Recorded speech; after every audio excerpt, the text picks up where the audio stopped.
Hello everyone. Welcome to GS tank. GS tank में आपका बहुत बहुत स्वागत है, जहां पे हम बात कर रहे हैं इंडियन पॉलिटी यानी कि भारत की राज व्यवस्था के बारे में, जो कि उसमें सारा हम थियोरेटिकल वाइज पढ़ रहे हैं, पूरा थ्योरी के बेसिस पे पढ़ रहे हैं। ठीक है। जहां पे हमने कल कंप्लीट किया था फंडामेंटल राइट्स को, मतलब दो अलग अलग पार्ट्स में, सॉरी तीन पार्ट्स, यानी कि एक कॉन्स्टिट्यूशनल रेमेडीज भी पढ़ाया था। तो तीन अलग अलग वीडियोस में मैंने पूरे फंडामेंटल राइट्स को कंप्लीट किया है। अगर आपने उस वीडियो को अभी तक नहीं देखा है तो आप जाइए प्लेलिस्ट में, वो वीडियो को आप एक बार देख लीजिए। ठीक है। तो आज हम डिस्कस करने वाले हैं प्रियम्बल ऑफ इंडियन कॉन्स्टिट्यूशन। आज हमारा एक सेपरेट डेडिकेटेड क्लास रहेगा प्रियम्बल को लेके। ठीक है। तो जिसका हिंदी होता है भारतीय संविधान का प्रस्तावना। ठीक है। तो आइए इस पे डिस्कस करते हैं, क्या है इसका हिस्ट्री, क्या रहा, कैसे कैसे इसका पारित हुआ है, क्या हुआ है, इसके बारे में जानते हैं। ठीक है। तो प्रियम्बल ऑफ इंडियन कॉन्स्टिट्यूशन मतलब प्रेमर मतलब प्रस्तावना।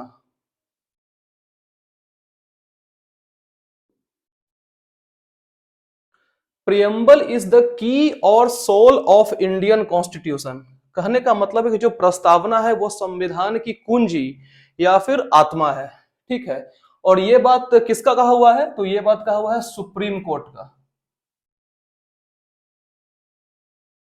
ये बात कहा गया है सर्वोच्च न्यायालय के द्वारा, सुप्रीम कोर्ट के द्वारा, कि प्रियम्बल इज की और सोल ऑफ इंडियन कॉन्स्टिट्यूशन। ठीक है। अब अगर इसके इतिहास के बारे में बात करें कि कैसे कैसे ये आया, तो सबसे पहले 13 दिसंबर 1946, ठीक है, जो कि संविधान सभा का तीसरा मीटिंग था। पहला मीटिंग हुआ था 9 दिसंबर को, दूसरा हुआ था 11 दिसंबर को और तीसरा हुआ था 13 दिसंबर 1946 को, जिसकी अध्यक्षता कर रहे थे पंडित जवाहरलाल नेहरू। ठीक है। और उसी में ऑब्जेक्टिव रिजोल्यूशन को रखा गया, मतलब उद्देश्य प्रस्ताव, उद्देश्य प्रस्ताव। ठीक है। तो ये रखा गया कब? 13 दिसंबर 1946 को। किसके द्वारा? पंडित जवाहरलाल नेहरू के द्वारा। जो कि एक्सेप्ट कब किया गया? इसको एक्सेप्ट किया गया 22 जनवरी 1947 को। 22 जनवरी 1947 को जो उद्देश्य प्रस्ताव था उसको एक्सेप्ट कर लिया गया, और यही आगे चल के प्रियम्बल बना, यही यानी कि प्रस्तावना बना। ठीक है। यहां तक क्लियर है पॉइंट्स कि कैसे आया? अगला है कि preamble of constitution is affected from 4 countries. मतलब जो संविधान का प्रस्तावना है वो 4 देशों से प्रभावित है। ठीक है। कौन कौन सा देश है? तो पहला है यूएसए, दूसरा है ऑस्ट्रेलिया, तीसरा है फ्रांस, चौथा है रसिया। ठीक है। अब देखते हैं कि किस देश से क्या क्या चीज को डाला गया है संविधान प्रियम्बल में। ठीक है। तो यूएसए से कंप्लीट प्रियम्बल को लिया गया है। ठीक है। मतलब पूरी प्रस्तावना जो है वो कहां से ली गई है? यूएसए से ली गई है। दूसरा है ऑस्ट्रेलिया, तो ऑस्ट्रेलिया से क्या लिया गया है? लैंग्वेज ऑफ प्रियम्बल, मतलब प्रस्तावना की भाषा। प्रस्तावना की जो भाषा है वो कहां से लिया गया है? ऑस्ट्रेलिया से लिया गया है। कंफ्यूज नहीं होना है, प्रियम्बल लिया गया है यूएसए से, लेकिन उसका लैंग्वेज जो है वो लिया गया है ऑस्ट्रेलिया से। ठीक है। अब फ्रांस से क्या लिया गया है? Equality, liberty and fraternity. कहने का मतलब है समानता, स्वतंत्रता और बंधुत्व। समानता, स्वतंत्रता और बंधुत्व कहां से लिया गया है? फ्रांस से लिया गया है, जिसमें 2 तरह के समानता की बात हुई है और 5 तरह के स्वतंत्रता की बात हुई है।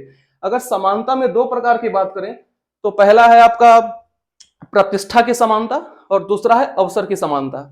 ठीक है। तो 2 समानता है और 5 स्वतंत्रता। 5 स्वतंत्रता मतलब विचार हो गया, धर्म हो गया, अभिव्यक्ति हो गया, उपासना हो गया और विश्वास हो गया। मतलब 5 तरह का स्वतंत्रता का बात हुआ है। ठीक है पॉइंट। और फ्रेटर्निटी मतलब बंधुत्व, मतलब कि वो तो आपसी भाईचारा की बात है, तो वो तो एक ही तरह का होगा। तो एक तरह एक ही है फ्रेटर्निटी। ठीक है, भाईचारा। अगला है रसिया। तो रसिया से क्या है? जस्टिस मतलब न्याय। और न्याय भी कितने तरह का? 3 तरह का, सोशल जस्टिस, इकोनॉमिक जस्टिस और पॉलिटिकल जस्टिस। वैसे इन तीनों का डिटेल्स नहीं पढ़ना है, हिंदी बता दे रहे हैं। सोशल जस्टिस मतलब सामाजिक न्याय, इकोनॉमिक जस्टिस मतलब आर्थिक न्याय, और पॉलिटिकल जस्टिस मतलब राजनीतिक न्याय। ठीक है, तो ये जो तीन तरह का जो जस्टिस है, सोशल, इकोनॉमिक और पॉलिटिकल, ये प्रियम्बल में डाला गया है। कहां, किस देश के लेकर, रसिया से लेकर। ठीक है, तो ये चारों हो गया, यूएस, ऑस्ट्रेलिया, फ्रांस और रसिया। क्लियर पॉइंट्स, इतना नोट डाउन या स्क्रीनशॉट ले लीजिए इतना। ये है पूरा प्रस्तावना। ठीक है, तो आइए देखते हैं। हम भारत के लोग भारत को एक संपूर्ण प्रभुत्व, समाजवादी, पंथ निरपेक्ष, लोकतंत्रात्मक गणराज्य बनाने के लिए तथा उसके समस्त नागरिकों को सामाजिक, आर्थिक और राजनैतिक न्याय, विचार, अभिव्यक्ति, विश्वास, धर्म और उपासना की स्वतंत्रता, प्रतिष्ठा और अवसर की समता प्राप्त करने के लिए तथा उन सब में व्यक्ति की गरिमा और राष्ट्र की एकता और अखंडता सुनिश्चित कराने के वाली बंधुता बढ़ाने के लिए दृढ़ संकल्प होकर अपनी इस संविधान सभा में आज तारीख 26 नवंबर 1949 ईस्वी मिति मार्गशीर्ष शुक्ला सप्तमी संवत को 2006 विक्रमी को एक द्वारा इस संविधान को अंगीकृत, अधिनियमित और आत्मर्पित करते हैं। ठीक है, तो ये है भारतीय संविधान की प्रस्तावना। ठीक है, तो हमने देखा इससे पहले पूरा प्रस्तावना। ठीक है, इसके बाद अब आते हैं इस पॉइंट पे जिसमें कहा गया है कि कौन सा विद्वान यानी कौन सा स्कॉलर का क्या आइडिया रहा है प्रस्तावना को लेके। ठीक है, तो आइए एक एक करके देखते हैं। पहला है नाना वॉय पालकीवाला। ये एक ज्यूरिस्ट कहें या फिर इकोनॉमिस्ट कहें, ये थे। ठीक है, इन्होंने ये कहा कि प्रस्तावना को संविधान का परिचय पत्र कहा है। परिचय पत्र मतलब आइडेंटिटी कार्ड। तो पालकीवाला ने यह कहा कि जो हमारा प्रस्तावना है वो क्या है, संविधान का परिचय पत्र यानी कि आइडेंटिटी कार्ड है। ठीक है, दूसरा है जस्टिस एम हिदायतुल्ला। ये वही जस्टिस एम हिदायतुल्ला है जिन्होंने प्रेसिडेंट का पोस्ट भी सर्व कर चुके हैं ये। ठीक है, तो ऐसा एकमात्र सीजीआई है जो प्रेसिडेंट का पोस्ट सर्व कर चुके हैं। ठीक है, तो इन्होंने कहा है कि प्रस्तावना को अमेरिका के घोषणा पत्र के समान बताया है। ठीक है, जस्टिस एम हिदायतुल्ला ने प्रस्तावना को अमेरिका के घोषणा पत्र के समान बताया है। क्लियर है। तीसरा है पंडित ठाकुर प्रसाद भार्गव। ये जो थे वो संविधान सभा के सदस्य थे। ठीक है, इन्होंने प्रस्तावना को संविधान का सम्मानित भाग बताया है। इन्होंने क्या कहा है, प्रस्तावना को संविधान का सम्मानित भाग। ठीक है, अगला है कृष्णा स्वामी अय्यर। ठीक है, ये कौन थे, ये थे ड्राफ्टिंग कमेटी के मेंबर थे।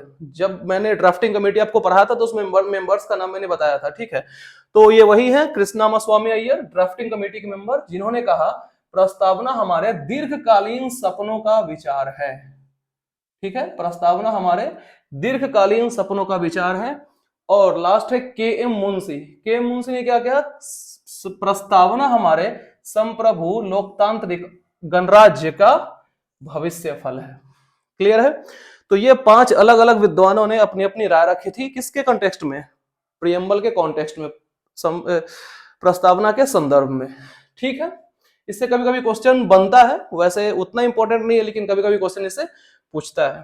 ठीक है, अब बात करते हैं इससे रिलेटेड जो इंपॉर्टेंट केस हुए हैं, प्रस्तावना से रिलेटेड जो इंपॉर्टेंट केसेस हैं उसके बारे में बात करते हैं, जिसमें 2 बहुत ही महत्वपूर्ण केसेस हैं। ठीक है, पहला है बेरुबरी and Champakam Dorai Rajan case, जो कि हुआ था कब, 1960 में, जिसमें यह कहा गया कि प्रस्तावना संविधान का अंग नहीं है। इसमें कहा गया कि जो प्रस्तावना यानी प्रियम्बल जो है तो संविधान का पार्ट नहीं है, अंग नहीं है, भाग नहीं है, इसीलिए संसद इसमें संशोधन नहीं कर सकती। कहने का मतलब है कि जब तक संविधान का अंग नहीं रहेगा तब तक उसमें संसद संशोधन नहीं कर सकती, यानी कि अमेंडमेंट का प्रोसेस नहीं लाया जा सकता है। ठीक है, लेकिन जब दूसरा केस आया केशवानंद भारती, बहुत ही फेमस केस रहा है, वर्सेस केरला स्टेट 1973 का केस था, जिसमें कहा गया है कि प्रस्तावना संविधान का भाग है और संसद इसमें संशोधन कर सकती है।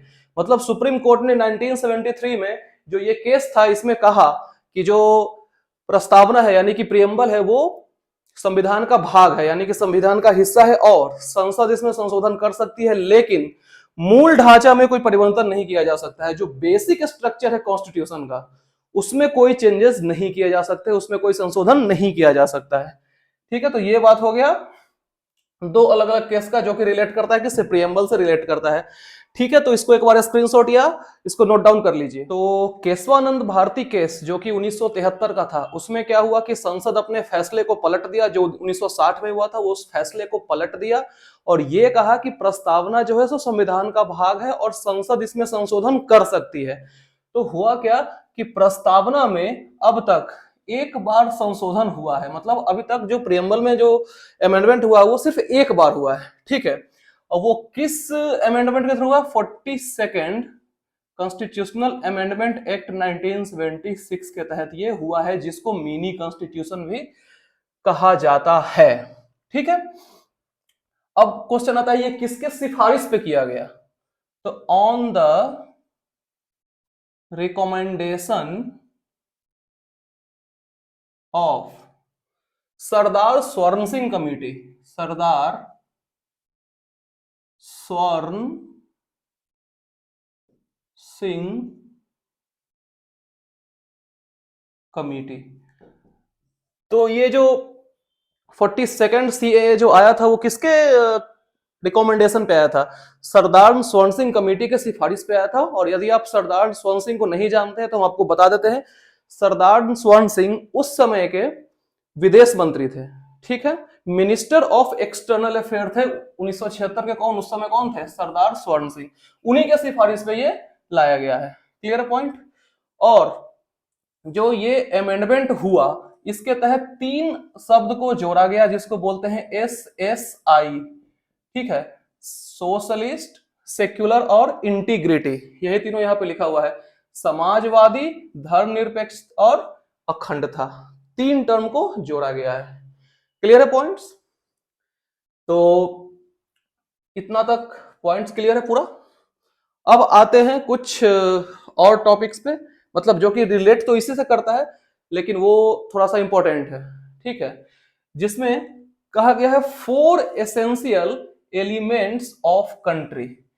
किसी भी देश को होने के लिए या फिर देश बनने के लिए ये 4 जो इंपॉर्टेंट एलिमेंट्स हैं, 4 एसेंशियल एलिमेंट है वो हैं। ठीक है, जिसमें पहला है एरिया यानी कि क्षेत्रफल, मतलब देश होने के लिए एरिया का होना जरूरी है, कोई खास क्षेत्रफल का होना जरूरी है, जो भी इंडिया का भी जो भी क्षेत्रफल है वो।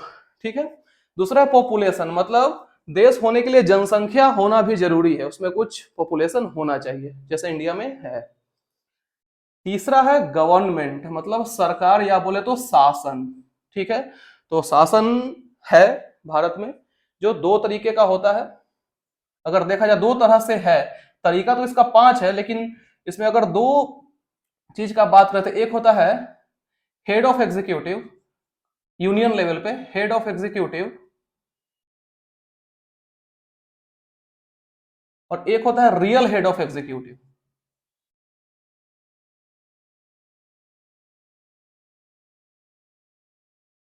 तो जो हेड ऑफ एग्जीक्यूटिव होता है वो कौन होता है, राष्ट्रपति, प्रेसिडेंट ऑफ इंडिया। ठीक है, और जो रियल हेड होता है एग्जीक्यूटिव का वो कौन होता है, PM, मतलब जो प्राइम मिनिस्टर होता है वो रियल हेड होता है, और ये जो होता है हेड ऑफ एग्जीक्यूटिव ये तो मतलब नॉमिनल हेड इसको बोल सकते हैं आप, नाम मात्र का हेड, जो कि कौन है, प्रेसिडेंट होता है। क्लियर है पॉइंट्स। अगला है सोवर्निटी, मतलब संप्रभुता। संप्रभुता कहने का मतलब है कि यदि कोई सरकार अपना इंटरनल डिसीजन और एक्सटर्नल डिसीजन, मतलब अंतरिम फैसला और बाह्य फैसला दोनों बिना किसी के दबाव में आकर ले लेता है, तो उसको क्या बोलते हैं, सोवरेन कंट्री बोलते हैं उसका। ठीक है, तो उसी को संप्रभुता भी बोलते हैं। ठीक है, यदि कोई सरकार कोई भी इंटरनल फैसला और एक्सटर्नल फैसला दोनों बिना किसी के दबाव में आकर लेता है तो उसको बोलते हैं सोवरेन कंट्री। और पूछा जाए कि जो भारत का संप्रभुता है वो किसके पास है, मतलब इंडिया का जो सोवरेनिटी है वो किसके पास है, तो वो है आपका इंडियन पार्लियामेंट के पास, भारतीय संसद के पास।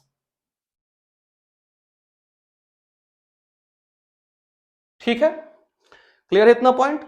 तो इतना नोट डाउन कर लीजिए। इसके बाद आते हैं हम लोग जो इसका इंपॉर्टेंट है क्या, गवर्नमेंट का टाइप्स, जो कि 5 अलग अलग तरह का जो टाइप्स है वो भी हम बताने वाले हैं। ठीक है, तो इसको आप एक बार नोट डाउन कर लीजिए, स्क्रीनशॉट ले लीजिए फिर। तो अब आते हैं टाइप्स ऑफ गवर्नमेंट पे, मतलब सरकार के टाइप बोले या फिर शासन के प्रकार बोले। ठीक है, तो उस पे आते हैं जो कि 5 तरह का होता है।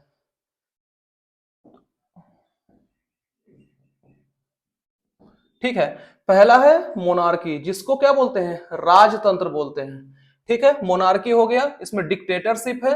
तीसरा जिसको कम्युनिस्ट, चौथा डेमोक्रेसी और पांचवा रिपब्लिक। ये 5 तरह का गवर्नमेंट होता है, यानी कि सरकार होता है, जिसको शासन भी आप बोल सकते हैं। ठीक, तो आते हैं पहला पे, जिसको बोलते हैं मोनार्की यानी कि राजतंत्र। इसके केस में क्या होता है कि किसी भी कंट्री पे सिर्फ राजा या रानी का शासन होता है। ठीक है, मतलब राजा या फिर रानी मिलके देश को चलाता है। अगर एग्जाम्पल की बात करें तो यूनाइटेड किंगडम, कुछ दिन पहले आपने सुना होगा कि महारानी एलिजाबेथ जो मरी है, तो वो कहाँ की थी, यूके की रानी थी। भूटान में राजा, और जो अरब कंट्रीज हैं, जो कि अरब देश है, वहां भी मोनार्की फॉर्म ऑफ गवर्नमेंट ही चलता था। ठीक है, अगला है डिक्टेटरशिप, मतलब तानाशाही। सबसे क्लियर है कि दादागिरी, तानाशाही है। जब कोई सैनिक या फिर सेनापति राजा को हटाकर खुद कब्जा कर लेता है, मतलब अगर कोई भी सैनिक हो या फिर सेनापति हो, वो राजा को हटाकर खुद कब्जा कर लेता है, कहने का मतलब कि वो तख्ता पलट कर देता है। जैसे पाकिस्तान का एग्जाम्पल, जैसे एग्जाम्पल में पाकिस्तान में मुशर्रफ डाला हुआ है। कहने का मतलब है कि जब नवाज शरीफ वहां के करते थे, तो परवेज मुशर्रफ वहां के सेनापति थे, जिन्होंने तख्ता पलट करके और उनके पोस्ट को हथिया लिया था। ठीक है, अगला है इराक। इराक में क्या सद्दाम हुसैन का था, जिनको फांसी दे दी गई थी 31 दिसंबर 2006 को, आपको याद होगा। और नॉर्थ कोरिया में तो अभी भी चल रहा है किम जोंग उन का शासन। ठीक है, तो डिक्टेटरशिप क्लियर है, जिसमें कि कोई सैनिक या सेनापति राजा को हटाकर और उसको हथिया लेता है, कब्जा कर लेता है। ठीक है, अगला है कम्युनिस्ट, जिसको हिंदी में बोलते हैं साम्यवाद। इसमें कहा है कि इसमें एक ही पार्टी का शासन होता है, मतलब सिंगल पार्टी का इसमें शासन होता है। और वो पार्टी कौन सा होता है, खास लोगों के समूह का जो पार्टी होता है। ठीक है, तो ये जो खास लोग हैं वो मिलकर पार्टी बनाते हैं और एक पार्टी उस पर शासन करती है, और इसके नियम जो है काफी कठोर होते हैं। और इसमें एक पॉइंट और है कि इसमें लोगों की बातों पर ज्यादा ध्यान नहीं दिया जाता है। ठीक है, तो जिसमें एग्जाम्पल में क्या है, चाइना। चाइना में अभी कौन है, सी जिनपिंग है। ठीक है, और उनका पार्टी का क्या नाम है, कम्युनिस्ट पार्टी ऑफ चाइना। ठीक है, अगर इसके एग्जाम्पल की बात करें एक और, तो USSR, union of Soviet socialist republics, जिसमें हुआ करता था पहले कुल 15 देश। ठीक है, जो कि 1991-92 के आसपास रसिया बना है। ठीक है, तो ये भी किस में आता था, यूएसएसआर, कम्युनिस्ट में ही आता था। ठीक है, अगला है डेमोक्रेसी, मतलब लोकतंत्र। कहने का मतलब है कि जब शासन के प्रमुख, मतलब शासन के प्रमुख भारत में कौन है, पीएम, और पीएम का जब चुनाव होता है तो उस कंट्री में कौन सा होता है, डेमोक्रेसी होता है, मतलब डेमोक्रेटिक कंट्री होता है। और पीएम का इलेक्शन किस तरह का होता है, डायरेक्ट इलेक्शन सिस्टम, प्रत्यक्ष चुनाव प्रणाली, जिसमें डायरेक्टली इलेक्टेड बाय पीपल, मतलब सीधे आम लोग द्वारा चुने जाते हैं। डायरेक्ट इलेक्शन सिस्टम इसमें होता है, किसमें, डेमोक्रेसी के केस में। अगला है रिपब्लिक, मतलब गणराज्य। इसमें क्या होता है कि जब देश के प्रमुख का चुनाव होता है, तो इंडिया में देश का प्रमुख कौन है, राष्ट्रपति है। तो जब इनका चुनाव होता है तो वो कैसा देश है, रिपब्लिक कंट्री है। और इनका चुनाव का नेचर कैसा है, इनडायरेक्ट इलेक्शन सिस्टम, मतलब अप्रत्यक्ष चुनाव प्रणाली, जिसमें कि हम आप और कोई भी कॉमन लोग जो हैं सो डायरेक्ट वोटिंग नहीं करते हैं। ठीक है, मतलब डायरेक्ट वोटिंग नहीं करते, तो इसमें वोटिंग कौन करता है, तो इसमें वोटिंग करता है लोकसभा, राज्यसभा और विधानसभा। ये तीनों के कौन, ओनली इलेक्टेड मेंबर्स, नॉमिनेटेड नहीं। लोकसभा, राज्यसभा और विधानसभा के सिर्फ जो इलेक्टेड मेंबर्स होते हैं वही वोट करते हैं किसमें, राष्ट्रपति के चुनाव में। अब बात आता है कि इंडिया कौन सा कंट्री है, डेमोक्रेटिक कंट्री है कि रिपब्लिक कंट्री है। तो इंडिया में पीएम का भी इलेक्शन होता है और प्रेसिडेंट का भी इलेक्शन होता है। तो इंडिया कैसा है, डेमोक्रेटिक भी है और रिपब्लिक भी है। अभी थोड़ी देर पहले मैंने आपको प्रस्तावना पढ़ा था, उसमें मैंने क्या बताया था, उसमें एक लाइन था लोकतंत्रात्मक गणराज्य। ठीक है, मतलब लोकतंत्र भी और गणराज्य भी, मतलब डेमोक्रेटिक कंट्री भी होगा और रिपब्लिक कंट्री भी है कौन, इंडिया। पॉइंट क्लियर है इतना? तो इसको इतना नोट डाउन या स्क्रीनशॉट ले लीजिए। फिर आते हैं डेमोक्रेसी के टाइप पे। हमने 5 टाइप्स देख लिया था, तो अब आते हैं पांचवा, जो कि डेमोक्रेसी हम लोग पढ़ रहे हैं। तो डेमोक्रेसी का पार्ट्स मतलब टाइप्स के बारे में आते हैं। डेमोक्रेसी मतलब लोकतंत्र जो है वो 2 प्रकार के होते हैं। ठीक है, पहला है वो डायरेक्ट या एक्सपेक्टेड डेमोक्रेसी, और दूसरा है इनडायरेक्ट या अनएक्सपेक्टेड डेमोक्रेसी, जिसको हिंदी में बोलते हैं प्रत्यक्ष लोकतंत्र और इसको हिंदी में बोलते हैं अप्रत्यक्ष लोकतंत्र। ठीक है, तो पहले आते हैं प्रत्यक्ष वाले पे। तो प्रत्यक्ष के केस में क्या होता है कि इसके तहत जनता ही नियम बनाती है और इसमें नेता लोग फैसला नहीं लेते हैं और न ही कोई नियम कानून बनाते हैं। तो डायरेक्ट डेमोक्रेसी के केस में क्या होता है कि जो आम जनता है वो अपना फैसला खुद लेता है, अपना कानून खुद बनाता है, उसमें नेता लोगों का कोई हाथ नहीं रहता है, उसमें कोई नेता लोगों का कोई रोल नहीं होता है। और डायरेक्ट जो डेमोक्रेसी है वो जो है सो छोटे एरिया या फिर छोटे जो पॉपुलेशन वाला जगह है वही पॉसिबल है। इंडिया जैसे बड़ा कंट्री में ये पॉसिबल नहीं है। ठीक है, तो इसका अगर एग्जांपल की बात करें तो स्विस यानी स्विट्जरलैंड, जिसमें कि जिसका एरिया भी कम है और पॉपुलेशन भी कम है। और स्विट्जरलैंड में क्या है कि जो प्राइम मिनिस्टर और प्रेसिडेंट जो दोनों का इलेक्शन होता है वो हर साल होता है। ठीक है, मतलब पीएम और प्रेसिडेंट का इलेक्शन यहाँ पे हर साल होता है। ठीक है, स्विट्जरलैंड में। क्लियर है डायरेक्ट डेमोक्रेसी। अब आते हैं इनडायरेक्ट डेमोक्रेसी पे, जिसमें क्या होता है कि कानून बनाने के लिए आम जनता नहीं बल्कि आम जनता द्वारा चुने गए प्रतिनिधि कानून बनाते हैं। कहने का मतलब है कि जो इसमें कानून बनता है वो कौन बनाता है, जो आम जनता लोग चुनाव में जो भाग लेते हैं और वो जो इस प्रतिनिधि को चुनते हैं। जैसे सांसद, लोकसभा के चुनाव में क्या होता है कि हम लोग सांसद को चुनते हैं, तो नियम बनाने का काम किसका हो जाएगा, सांसद का हो जाएगा। ठीक है, और इसमें यह भी लिखा हुआ है कि हर 10 लाख की आबादी में एक एमपी चुना जाता है। जो लेटेस्ट का रेटिंग है उसके हिसाब से हर 10 लाख आबादी में एक एमपी है। ठीक है, अब आते हैं इसके टाइप्स पे। मतलब इनडायरेक्ट जो डेमोक्रेसी है वो 2 टाइप का होता है। एक होता है प्रेसिडेंशियल डेमोक्रेसी और एक होता है पार्लियामेंट्री डेमोक्रेसी। ठीक है, मतलब अध्यक्षात्मक लोकतंत्र और संसदीय लोकतंत्र। ठीक है, तो प्रेसिडेंशियल यानी कि अध्यक्षात्मक के केस में क्या होता है कि जो नॉमिनल पावर और रियल पावर, मतलब जिसको नाम मात्र का शक्ति या फिर औपचारिक शक्ति बोलते हैं, और जो वास्तविक शक्ति है मतलब रियल पावर, वो दोनों एक ही आदमी के पास होता है। मतलब दोनों जो पावर होता है वो सिर्फ प्रेसिडेंट के पास होता है। और अगर एग्जांपल की बात करें तो यूएसए, जो कि जहां पे करंट प्रेसिडेंट कौन है, जो बाइडन। ठीक है, और यही अगर पार्लियामेंट्री के केस में बात करें तो इसमें अलग अलग होता है। मतलब नॉमिनल पावर किसी और के पास होगा और रियल पावर किसी और के पास होगा। तो इंडिया के केस में क्या होता है कि जो नॉमिनल पावर यानी कि नाममात्र या फिर औपचारिक शक्ति है वो किसके पास है, प्रेसिडेंट के पास है। और जो रियल पावर है वो किसके पास होता है, पीएम के पास होता है। ठीक है, तो इसके एग्जाम्पल में क्या हो जाएगा, इंडिया हो जाएगा और यूके भी हो जाएगा। यूके में भी तो सेम ही कंडीशन है ना। तो ये हो गया आपका प्रेसिडेंशियल और पार्लियामेंट्री। अब बात आता है कि यूके और किस किस टाइप में आता है। तो यूके जो है सो मोनार्क के फॉर्म में भी है, जहां पे राजा रानी का भी शासन होता है। और जो यूके है वो डेमोक्रेसी में अनएक्सपेक्टेड के केस में पार्लियामेंट्री में है। मतलब जो नॉमिनल पावर होता है वो राजा रानी के पास होता है और जो रियल पावर होता है वो प्राइम मिनिस्टर के पास होता है, जो कि अभी यूके में कौन है, ऋषि सुनक। ठीक है, तो क्लियर है पॉइंट्स दोनों। ठीक है, इसका स्क्रीनशॉट ले लीजिए।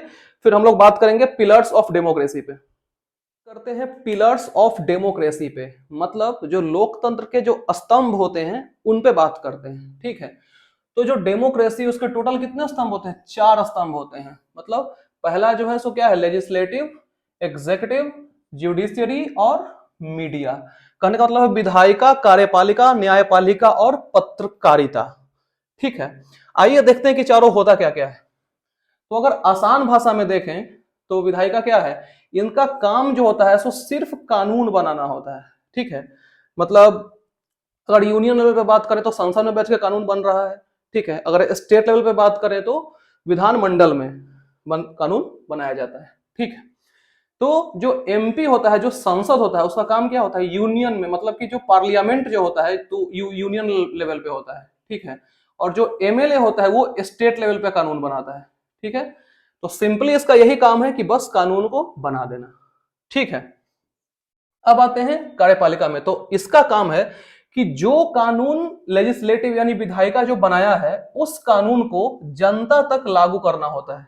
ठीक है, मतलब जो एग्जीक्यूटिव होता है उसका काम बस इतना होता है कि जो कानून लेजिस्लेटिव बना चुका है उसको जनता तक लाकर लागू कर देना। ठीक है, और इसके एग्जाम्पल में क्या होता है, क्या आता है, मंत्री यानी मिनिस्टर्स, फिर आते हैं इसमें अधिकारी।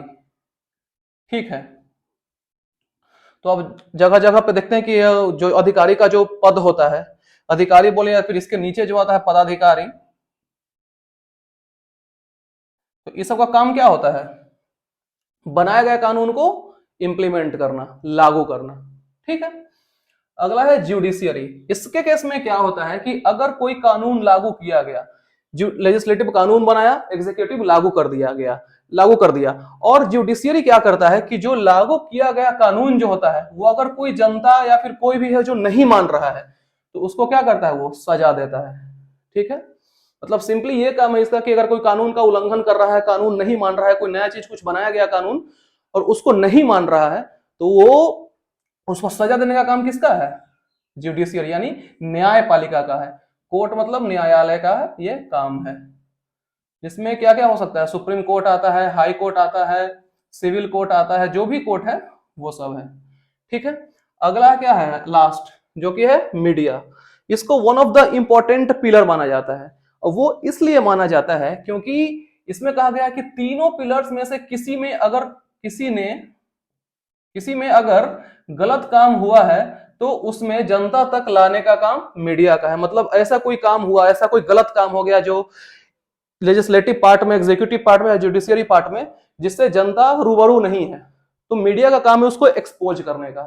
ठीक है, मीडिया क्या करेगा कि कोई गलत काम अगर हुआ है तो उसको एक्सपोज करेगा, उजागर करेगा, किसके सामने, जनता के सामने। ठीक है, तो इसके तहत, मतलब इसके इतना तक हमारा पूरा ये पार्ट कंप्लीट हो गया। इसमें दो चीज और है, टाइप्स ऑफ गवर्नेंस, जो कि होता है यूनिटरी और फेडरल। तो ये मैंने जब यूनियन एंड स्टेटरी बताया था तो उसमें मैंने बता दिया था यूनियन और फेडरेशन के बारे में। तो अब जो है सो ये पूरा हमारा कंप्लीट हो गया है। ठीक है, तो प्रियम्बल ऑफ जो इंडियन कॉन्स्टिट्यूशन जो पूरा आज हमने रखा था डेडिकेटेड दिन आज का, वो पूरा आज पूरा क्लास में कंप्लीट हो गया है। ठीक है, तो अगर आपको कोई भी डाउट है, कोई भी प्रॉब्लम है, तो आप कमेंट सेक्शन में हमें बताइए। ठीक है, और अगर आपने अभी तक चैनल को लाइक नहीं किया है, शेयर नहीं किया है, सब्सक्राइब नहीं किया है, तो लाइक भी कर दीजिए, शेयर भी कर दीजिए, सब्सक्राइब भी कर दीजिए। और इसमें हमने एकदम आसान भाषा में, एकदम मतलब सिंपल भाषा में बताने का कोशिश किया है। तो हमें कमेंट में ये जरूर बताइए कि आपको ये आज का वीडियो कैसा लगा। ठीक है, तो इसी के हिसाब से मतलब कल हम लोग स्टार्ट करेंगे डीपीएसपी, जो कि हमारा भाग 4 है, राज्य के नीति निर्देशक तत्व, directive principle of state policy. इसका स्टार्ट हम लोग कल से करेंगे। ठीक है, तो इसको एक बार आप लिख लीजिए, स्क्रीनशॉट ले लीजिए। तब तक के लिए थैंक यू, बाय बाय।